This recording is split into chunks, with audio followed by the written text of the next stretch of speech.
सभी लोगों ने बहुत प्रयास करके यहाँ पर एक मीटिंग रखी और इस मीटिंग के माध्यम से मुझे नेशनल नीड पार्टी की विचारधारा को रखने का मौका मिला। नेशनल नीड पार्टी का गठन क्यों हुआ, सबसे पहले आपको यही जानना चाहिए। ये नेशनल नीड क्यों बनी? तो नीड यहाँ पर अगर कुछ बच्चे होंगे वो पढ़े होंगे या इंग्लिश मीडियम के कुछ लोग होंगे, नीड मीन आवश्यकता होती। लेकिन हम कभी भी हमारे लोग गलतियाँ करते हैं, वो कहते हैं राष्ट्रीय आवश्यकता पार्टी ऐसा नहीं, वो नीड ही नीड है बस। लेकिन नेशनल नीड पूरे देश की जो ज़रूरत है उसी को पूरा करने के लिए नेशनल नीड पार्टी का गठन।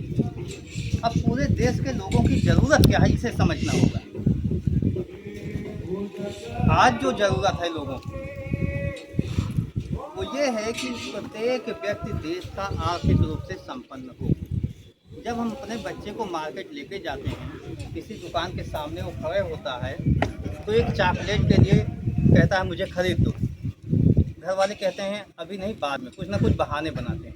मार्केट जाता है, बहुत कुछ उसे पसंद आता है, नहीं खरीद पाता, नहीं ले पाता। यही कुछ लोग ऐसे होते हैं 1000 रुपये की आइसक्रीम अपने बच्चों को खिला देते हैं इसी देश में। कुछ लोग ऐसे होते हैं जो मॉल में जाते हैं, शर्ट पैंट और अपने लिए कपड़े वो निकालते हुए चले जाते हैं, उसकी गिनती नहीं होती कितने निकाल रहे हैं, पेमेंट करके चले आते हैं। उनके पास इतना धन होता है। और कुछ लोगों के पास ऐसा होता है कि अपने यहाँ एक शादी में जाने के लिए एक कपड़े नहीं होते हैं। तो मेरा ये मानना है कि आर्थिक रूप से प्रत्येक व्यक्ति इतना संपन्न हो जाए कि ललचाई निगाहों से दूसरे की ओर देखने की जरूरत न पड़े। इसलिए पार्टी के लिए एक टैगलाइन ये बनाई गई, आर्थिक संपन्नता। दूसरी बात, समाज को देखते हुए ऊंच नीच की बात हमेशा होती है। कहीं धर्म के नाम पर हो रही है, कहीं जाति के नाम पे हो रही है, कहीं क्षेत्र के नाम पे हो रही है। जैसे बिहारी कहीं चले जाएं, उनके साथ बिहारी कह के भेदभाव होता है, यूपी वाले भैया कह के भेदभाव होता है। हम अपने पूर्वोत्तर में चले जाएं, वहाँ हमें जाने नहीं दिया जाता। कई जिले ऐसे हैं जहाँ पे नहीं जाने दिया जाता। तो क्षेत्र के नाम पर भेदभाव ना हो, जाति के नाम पर भेदभाव ना हो और धर्म के नाम पर भेदभाव ना हो, इसीलिए सामाजिक समानता लगाया गया। तो पार्टी का जो शब्द है, टैगलाइन है, आर्थिक संपन्नता व सामाजिक समानता। इसे आप सभी को समझना होगा, हमेशा के लिए समझना होगा। कहीं बात हो तो इसे बताइए और इन्हीं दो शब्दों के साथ आप पूरा विस्तार दे सकते हैं, लोगों की आवश्यकताओं को बता सकते हैं। अब आर्थिक संपन्नता को हम और विस्तार से आपको बताते हैं। क्यों लिखा गया आर्थिक संपन्नता? आज हम लोग अपने बच्चों को जब पढ़ाते हैं तो पढ़ाते हुए चले जाते हैं, पैसा देते हुए चले जाते हैं। लेकिन यहाँ पर ध्यान देने योग्य बात है, बहुत से लोग ऐसे होते हैं जो बच्चों को अपनी तरफ से जिद करके पढ़ाते हैं, आप बेटा डॉक्टर बनोगे, आप इंजीनियर बनोगे, आप MBA करोगे, क्योंकि उनके पास पैसा है। बच्चे की ख्वाहिश नहीं, वो अपनी ख्वाहिश बच्चे से पूरा करना चाहते हैं। लेकिन हमारे घर में जन्म लिया हुआ बच्चा, हम गरीब हैं, हमारे घर वो जन्म ले लिया तो उसकी कोई गलती नहीं है, वो तो जन्म ले लिया ना। लेकिन अगर वो योग्य है, वो डॉक्टर बनना चाहता है, पढ़ाई में अच्छा है, तो MBBS की फीस 50 लाख हमारे पास नहीं होगी। तो ये व्यवस्था सरकार को करनी चाहिए। इसीलिए मैंने कहा आर्थिक संपन्नता होनी चाहिए। और इसी को आगे बढ़ाते हुए शिक्षा फ्री की मैंने बात की। शिक्षा उच्च स्तरीय फ्री होनी चाहिए कि अगर बच्चा काबिल है तो वो शिक्षा से वंचित न रहे। इसी तरीके से BTech के लिए बात होती है, MBA की बात होती है, मतलब शिक्षा पूरी तरीके से फ्री होना चाहिए। शिक्षा में आजकल आप देख रहे हो प्राइवेट हो रहा है। राजस्थान में बहुत से स्कूल बंद हो गए, यूपी के भी 25,000 से ज़्यादा स्कूल बंद होने वाले हैं, वो मर्ज हो जाएंगे। अब आप समझ लीजिए आपका गांव छोटा सा है, यहाँ 20-25 बच्चे जाते हैं स्कूल में, खाली 25 बच्चे जाते हैं। ठीक है, सरकार का खर्च हो रहा है, एक टीचर आ रहा है, आया होगी, खाना बहुत कुछ होगा। लेकिन अगर 25 बच्चों को दूसरे गाँव में मर्ज कर दिया जाएगा, वहाँ तक कैसे पहुँचेंगे वो? इसका मतलब वो पढ़ाई से वंचित हो गए। अगर उन्हें पैसा होता तो नर्सरी स्कूल में पढ़ लिए होते, जो आज का चलन है, लेकिन नहीं जा रहे हैं उधर। तो सरकार ये चाहती है कि शिक्षा से लोगों को वंचित किया जाए, तो ऐसा नहीं होने दिया जाएगा। आप लोग हमेशा याद रखो, नेशनल नीड पार्टी इसके विरोधी है। वो चाहती है कि प्रत्येक स्कूल यथास्थिति में बने रहें और उन्हें और मजबूती प्रदान की जाए। वो सरकार की कमी है कि सरकारी स्कूलों में हमारे बच्चे क्यों नहीं जाते। अगर मास्टर साहब नहीं पढ़ाते तो तुम्हें चौकीदारी इसीलिए तो सौंपा गया शासन, चुनके तो इसीलिए भेजा गया ना, विधायक बना के, गांव का प्रधान बना के, सरपंच बना के, जिला पंचायत सदस्य बना के, सांसद बना, किस लिए भेजा गया? इसीलिए तो भेजा गया है कि आप नौकरशाही के लोगों से काम कराइए, हमारे लिए बेहतर काम करें। अगर वो काम नहीं कर पा रहे हैं तो लापरवाही सरकार के लोगों की है, हमारे चुने हुए लोगों की है, जिनको हम चुनकर भेजते हैं। जैसे यूपी की बात की जाए, कभी कांग्रेस होती थी, फिर भाजपा आई, फिर सपा आई, बसपा आई, जनता दल की भी यहाँ सरकार बनी थी। मुलायम सिंह एक बार जब बीपी सिंह के समय में था तो जनता दल से ही मुख्यमंत्री थे। उसके बाद अखिलेश यादव आए, मायावती जी पहले थी, फिर अखिलेश यादव आए, फिर योगी जी आए। हम क्यों उन लोगों के पीछे पड़ रहे थे? जैसे अखिलेश यादव को हमने हरा दिया, ठीक है, वो 12 से 17 में हमने हरा दिया। अब 17 के बाद अखिलेश यादव ने क्या सुधार किया, क्या परिवर्तन किया, हम उनको चुने, दोबारा क्यों चुने? योगी जी अच्छा काम नहीं कर रहे हैं, ठीक है, वो अलग विषय हुआ, अभी हम उस पर बात अलग करेंगे। लेकिन मायावती जी उसके पहले भी 5 साल शासन किया, हमने उन्हें हरा दिया ना। तो उन्हें अगर मैंने हरा दिया, सत्ता से बाहर किया, तो दोबारा उन्हें क्यों लाएं? इसका जवाब भी तो चाहिए। उन्होंने अपने में क्या सुधार किया? कोई परिवर्तन नहीं किया। इसका मतलब क्या होता है? इसका मतलब होता है राजनीति में अभाव होता है।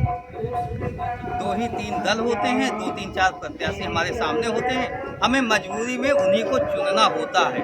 और वो भी जानते हैं जिधर सरकार बन रही होती है उधर घूम जाते हैं। आप लोग ये देखो कितने विधायक बदल लेते हैं, वाला बदल लेते हैं। अभी सरकार बदल जाए, आज मैं कह रहा हूँ सुबह सरकार बदल जाए, भाजपा की सरकार यहाँ से हट जाए, कोई दूसरी हो जाए, देखिए रोड पे चलते हुए जितनी 4 व्हीलर है सबका झंडा बदल जाएगा, सबका झंडा बदल जाएगा। ये करप्शन है आपके यहाँ, सरकारी करप्शन। बहुत कुछ ऐसी बातें हैं कहने के लिए, बोलने के लिए तो घंटों बोला जा सकता है किसी विषय पर। तो नेशनल नीड मैंने शब्द दिया है, जो किसी व्यक्ति की ज़रूरत होगी वही नेशनल नीड है। क्योंकि अगर हमारी ज़रूरत है तो हमारे और लोगों की ज़रूरत होगी, हमारे और भाइयों की ज़रूरत होगी, तो सभी की ज़रूरत है तो राष्ट्र की ज़रूरत है, यानी नेशनल नीड है। इसीलिए पार्टी का नाम नेशनल नीड पार्टी रखा गया है। अगर आप लोग अध्ययन करोगे तो नीड शब्द लेके 1 घंटा 2 घंटा 4 घंटा बोल सकते हैं, बहुत कुछ आप लोग बोल सकते हैं। तो इस तरीके से नेशनल नीड पार्टी का गठन हुआ है।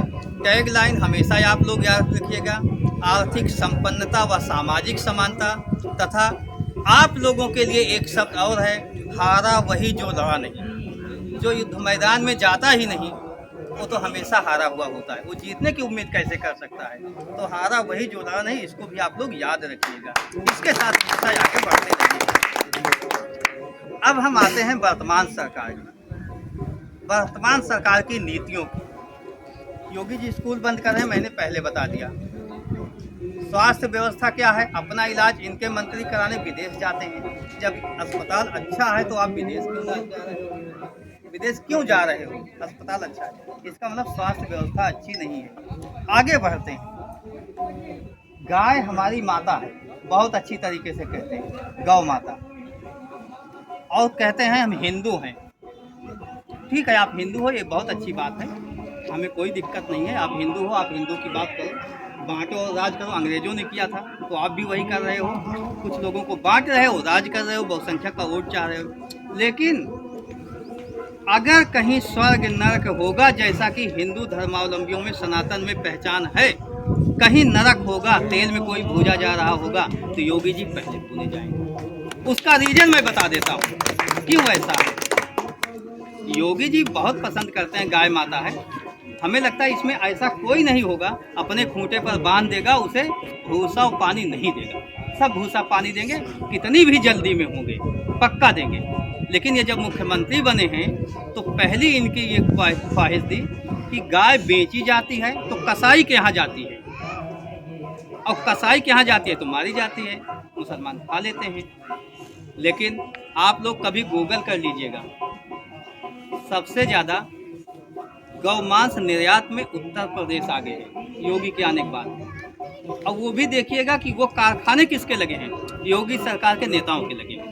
ये गूगल करके सब लोग आप देख लीजिएगा, पक्का ये देख लीजिएगा। दूसरी बात बता दूँ, एक तो ये हो गया सरकार का फेलियर, दूसरा ये है हमारे खूंटे पर गाय बंधी थी, हमारे यहाँ भूसा नहीं था, पैरा नहीं था, चारा नहीं था, हमने क्या किया? बेच लिया। भाई ले जाओ, हमें 200 रुपया मिलेगा, आप ले जाओ, आप उसको पालो। हमें याद है बचपन में, जब हम बचपन में होते थे, हमारे यहाँ भी गाय बेची जाए, हम कसाई को नहीं बेचेंगे, किसी किसान को बेचेंगे, ऐसा होता था। वो 2 पैसा कम दे उसको देते थे। तो मैं ये मानता हूँ कोई हिंदू कसाई को गाय नहीं बेचता था, वो जानबूझ के नहीं बेचता था, वो चली जाए अलग बात है। अब क्या हुआ? इन्होंने कहा गाय नहीं बेची जाएगी मार्केट में, कसाई के हाथों जाती है। लोगों के यहाँ चारा पानी नहीं था, भूसा नहीं था, पानी की व्यवस्था नहीं थी, अभाव था, पैसे से नहीं खरीद पाते थे।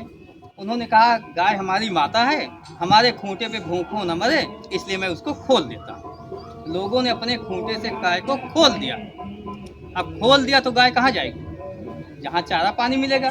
किसानों के खेतों में चली गई, किसानों की फसल चौपट। किसान का नुकसान किया, उस किसान का जिसकी गाय थी, उस किसान का जिसकी फसल थी। गाय घूम रही है। उसके बाद जब हो हल्ला मचा तो इन्होंने गौशाला बनवा दिया। गौशाला में खूब कमीशनबाजी हो रही है, भूखों मर रही हैं गाय, चारा पानी देने वाला कोई नहीं।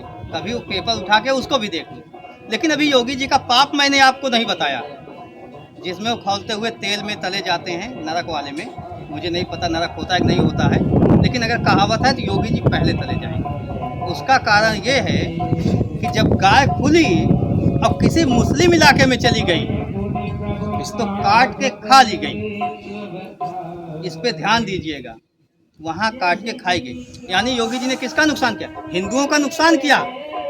हिंदुओं के खूंटे से गाय खोली गई, हिंदुओं की फसल को चौपट किया गया, और मुसलमान के आसपास गई तो खा भी लिया उन लोगों ने। उनको फ्री में खाने को मिल गया। 5 किलो राशन तो एक अलग बात है, वो अभी तो आप समझिए योगी जी किसके शुभ चिंतक हैं? हिंदू के या मुसलमान के? फ्री में खाना किसे दे रहे हैं? मुसलमान को फ्री में खाना दे रहे हैं, और नुकसान हिंदुओं का करा रहे हैं। तो अगर कहीं जब कोई बैठेगा, इनकी जीवनी का हिसाब किताब करेगा, तो सबसे ज़्यादा गौ माता की हत्या का पाप योगी जी पर लगेगा। ये हमेशा याद रखिए। तो इस तरीके से बहुत कुछ है शासन में, उसके पीछे जाके आप समझिए। एक बात और बता दूं, अभी आप लोग ताज़ा है इसलिए कि लोग चर्चा करते हैं। अभी अमेरिका से कुछ लोग वापस आ रहे हैं, वो पैर बांध के, हाथ बांध के, कमर बांध के आ रहे हैं। बहुत सवाल होता है कि हमारे देश का अपमान हुआ। ये मैं भी कहता हूँ देश का अपमान हुआ, क्योंकि देश में बंधक बना के लोग लाए जा रहे हैं। लेकिन मैं उससे आगे की बात करता हूँ, उससे आगे की बात आप लोग सोचिएगा। यहाँ 2 तरीके के लोग हैं, सत्ता पक्ष और विपक्ष। सत्ता पक्ष कहता है वो वहाँ के द्रोही हैं, वहाँ के घुसपैठिए हैं, तो वो जैसे भेजेंगे ठीक है, उन्होंने सजा दे दी। मैं कहता हूँ यहाँ से, इसमें क्या कोई ऐसा है जो 50 लाख रुपए अभी खर्च करके देश छोड़ के भागना चाहेगा? 50 लाख रुपए अगर खर्च करेगा, इसका मतलब हुआ कि नगद तो शायद इसमें कोई नहीं रखा होगा। 50 लाख रुपए वो दुकान बेचेगा, घर बेचेगा, या बाप की पेंशन वगैरह होगी कहीं पाया होगा, तभी तो होगा 50 लाख रुपए।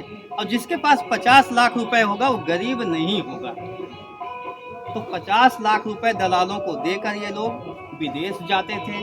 विदेश जाने के बाद अपनी आईडी कार्ड फाड़ देते, यानी भारत से हमारा कोई संबंध नहीं है। अमेरिका जाते थे घुसपैठिए के रूप में कि हम वहाँ जा रहे हैं, वहाँ 2म दर्जे की काम मिलेगा तो हम कर लेंगे बेहतर ज़िंदगी के लिए, वहाँ चपरासी का भी काम करेंगे। तो ये तो देश से हमारे क्या किए? नफरत किए। जो लोग वहाँ गए नफरत किए, नफरती लोग वहाँ चले गए। सरकार की कमी है। कोई बाहर जाता है तो उसका पासपोर्ट बनता है, वीज़ा बनता है, थाने से इंक्वायरी होती है, जांच होती है। तो क्या सरकार को नहीं पता कितने लोग गए?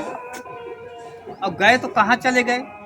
कोई हिसाब किताब नहीं। और वो लोग जो चले गए, जिनको इस देश से माया मोह नहीं थी, जो 50 लाख रुपए उस समय घूस दे के गए, वो संपन्न थे, यहाँ के संपन्न लोगों में से थे। हम लोगों से अच्छी कंडीशन वाले लोग थे। ऐसे लोगों के लिए हम लोग क्यों रोएं? तो यहाँ हमारे केंद्र सरकार की गलती ये है कि उन्हें लाना ही नहीं चाहिए था। नहीं, हम किसी को नहीं देंगे। इनकी आईडी कार्ड आप दोगे तो हम देंगे, नहीं तो हमारे नहीं है, आप उन्हें फांसी दे दो। अगर आपके यहाँ फांसी का विधान है तो आप फांसी दे दो, हम क्यों लेंगे? और ऐसे लोगों को हम क्यों लें? ऐसे देशद्रोही लोगों को हम क्यों अपने यहाँ स्वीकार करें? अब उनको हम यहाँ झेलें, हम उनको कमाई खिलाएं? क्यों कमाई खिलाएं? 18,000 लोग हैं और कुल मिला के 90,000 लोग गए हैं जिनकी जांच चल रही है। 18,000 अभी फाइनल हुआ है। आप समझिए बहुत बड़ा है। और ये मोदी राज में सबसे ज़्यादा भाग के गए हैं और सबसे ज़्यादा गुजराती गए हैं, उसके बाद पंजाब के लोग गए हैं। तो यहाँ पर ध्यान दीजिए, उसका दूसरा पहलू आप लोग देखो कि अगर यहाँ से भाग के गए, इसका मतलब यहाँ वो संतुष्ट नहीं थे, यहाँ उनके लायक काम नहीं था, यहाँ उनके लायक धंधा नहीं था, यहाँ वो अपने जीवन को बेहतर नहीं मानते थे। तो अगर यहाँ बेहतर जीवन नहीं मानते थे तो ये दोष किसका है? सरकार का है। सरकार कोई भी रही हो, तो आप लोग हमेशा जो तथ्य आए उसके पीछे घुस के देखिएगा, ठीक है? तो इसकी भी कुछ नीतियाँ हैं, उसे पढ़ लीजिएगा। उसको पढ़ के आप लोग काम करेंगे तो गलत नहीं जाएंगे। हमें ना भाजपा का विरोध करना है, ना सपा का करना है, ना बसपा का करना है, ना कांग्रेस का करना है। हमें केवल जनता के हित की बात करनी है, उसी पर आप लोग टिके रहना हमेशा। बस हमें किसी का विरोध नहीं करना है, हम जनता की बात करेंगे, उसके पक्ष की बात करेंगे। और बाकी आप लोगों को उकसाने वाले बहुत लोग आएंगे कि कुछ बोलो, जय श्री राम कहो, तो जय श्री राम कहेंगे, आप जयराम कहिएगा। जयराम तो हम लोग इसे कहते हैं, सुबह शाम कहते हैं, क्या दिक्कत है? तो उकसाने वाली बात नहीं है, हमें सबकी लेके चलना है और सबके साथ चलेंगे तो निश्चित ही हम लोग सफल होंगे। और एक बात बता दें कि जितने लोगों को सत्ता से दूर रखा गया, जो कौमें सत्ता से दूर रहीं, उनके लिए नेशनल नीड पार्टी प्रतिनिधित्व का विकल्प उपलब्ध कराएगी। उसमें एक विश्वकर्मा समाज भी है। लेकिन याद रखिएगा, नेशनल नीड पार्टी विश्वकर्मा समाज की पार्टी नहीं है। विश्वकर्मा समाज के लोग इस पार्टी में नेतृत्व कर रहे हैं, वो ज़्यादा मात्रा में जुड़े हुए हैं, लेकिन विश्वकर्मा समाज की पार्टी नहीं है। ये भी याद रखिएगा, क्योंकि संस्थापक सदस्यों में से हिंदुओं की हर जात के लोग हैं, मुसलमान हैं, क्रिश्चियन हैं, सिख भी हैं। तो बताओ हिंदू पार्टी कैसे हो, विश्वकर्मा की पार्टी कैसे हो गई? लेकिन अब मैं अध्यक्ष हूँ, आज मैं अध्यक्ष हूँ, तो आप लोग कह रहे हो कि अध्यक्ष जी विश्वकर्मा समाज के उनकी पार्टी। अध्यक्ष की पार्टी नहीं होती, पार्टी तो एक नीतियों की होती है, एक सिद्धांतों की होती है, व्यवस्था की होती है। हम कितने दिन अध्यक्ष हैं? कुछ दिन हम रहेंगे, उसके बाद और कोई आएगा, दूसरा आएगा, तीसरा आएगा, चौथा आएगा। तो पार्टी अनवरत चलती रहनी चाहिए। इसके लिए आप लोग नेशनल नीड पार्टी की व्यवस्था को पढ़ लीजिए, उसको प्रिंट आउट करा लीजिए, क्या क्या नियम है, कैसी व्यवस्था है, कैसे काम करना है। और अभी तो मैं ये देख रहा हूँ कि आप लोगों को अपना पद भी नहीं याद। आगे अगर बात करूँ, मिर्जापुर जिले के यहाँ जितने पदाधिकारी हैं, क्या वो बताएंगे उनके साथ 2-2, 3-3 लोग आए हैं? क्या ये बता पाएंगे? आम लोगों को लेके आ सकते थे, क्या लाए हैं? हाँ में जवाब होगा, नहीं होगा। तो आप बताइए पार्टी कैसे बनाएंगे, पार्टी कैसे सफल होगी? अगर आप अपने साथ एक आदमी को अपनी मोटरसाइकिल बैठा के नहीं ला पा रहे हो, कैसे सफल होगी? सोचिए आप लोग, कहाँ हो? क्या विकल्प है आपके पास? राजनीति में कैसे जाओगे? 4 घरों का वोट कैसे दिलाओगे आप पार्टी को? क्यों आपको कोई सत्ता में हिस्सेदारी देगा? नेशनल लीड पार्टी में ही कैसे आगे बढ़ोगे जब काम नहीं करोगे? तो काम करके ही आगे बढ़ा जा सकता है। और पार्टी विस्तार के लिए सहयोग होना चाहिए। सहयोग करोगे तन मन धन से तो पार्टी आगे बढ़ेगी। पार्टी आगे बढ़ेगी इसका मतलब आप खुद आगे बढ़ रहे हो। पार्टी क्या है? अरे आप ही लोग का सांसद विधायक बनोगे तो पार्टी बढ़ेगी। अगर सांसद विधायक नहीं बने तो पार्टी नहीं बढ़ेगी। अगर सांसद बन गए, विधायक बन गए, पार्टी सरकार में गई, तो इसका मतलब बने तो आप ही लोग हो, लेकिन तब कहेंगे हाँ नेशनल लीड पार्टी की सरकार बनी। लेकिन उस सरकार में आप लोग शामिल हो, स्तंभ आप लोग हो, सब कुछ आप लोगों का है। और आप लोग जब वहाँ पहुँचोगे तो अपनी बच्चों की व्यवस्था बना पाओगे, अपने बच्चों के लिए कुछ कर पाओगे।